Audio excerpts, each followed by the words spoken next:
साथी के छ अनि होमवर्क गरेछ त यार त मन अर्को सबै गर्न भाइ गए तिमी र मात्र बस्यौ त यार होमवर्क गरेको छ हामीले के को डर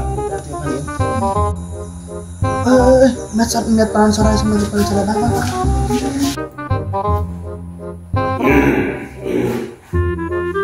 good morning sir bus thank you sir भाइ बहिनी आज किन्यो अरू कता गयो कति छाडेर पढ्न भनेपछि दाँतबाट पसिनै निस्किन्छ सबैजना सर घुम्न बाहेक अनि होमवर्क मोबाइल दिनु त्यत्तिकै अनि घुम्न गरिकन आएको रहेछ केटाहरूले बुढाले मार्छ आज कुट्ने भयो भनेर भागे सबैजनाले बङ हानेर गए सर ती फटाएर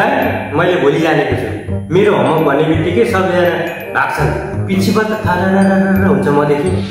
म्याथ टिचर हुन् त म बुझ्यौ केटा हो तिमीहरू चाहिँ ज्ञानी रहेछौ ल आज म तिमीलाई के पढाउँछु भन्दा यो पढाउँछु बुझ्यौ यो पढेको धेरै भइसक्यो सर आज हामी अब अर्को सिक्ने अर्को पाठो सिकौँ न के सिक्ने त के सिक्ने त आज नानी बाबु अर्को टपिकमा म्याथ सिक्ने सर के बोली सारे म्याथ सिक्ने भनेको के हो त्यो भनेको तेरो घरमा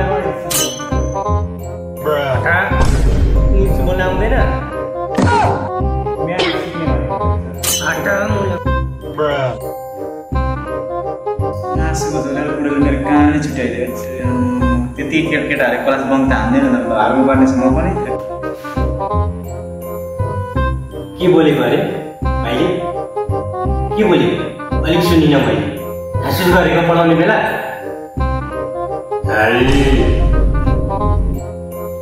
बोल्ने होइन पढाएको बेला मैले नत्र भाइ बुझ्यौ नि होइन सर हामीले खास गरेको बाहिरबाट आवाज आउँदैछ सर बाहिर त हेर्नु सर त के कराउँदैछ के आवाज सुन्नुहुन्छ अनि हामीले गाडी नगर्नु न सर तपाईँ के भएको त्यही भएर त यो क्लासमा केही बस्दैन कि सबैजना भाइ गर्छ जो भागे भागुन् भोलि मैले गरेको होमवर्क चाहिँ तिमीले गरेर आउनु यहाँ मैले बुटमा दिएको छु भोलि सल्भ गरेर आउनु म बोर्ड टेस्ट पनि लिन्छु बुझ्यौ नानी बाबु हो ल आजलाई यति नै ओके सर भोलि हामी होमवर्क गरेर आउँछौँ हुन्छ सर धन्यवाद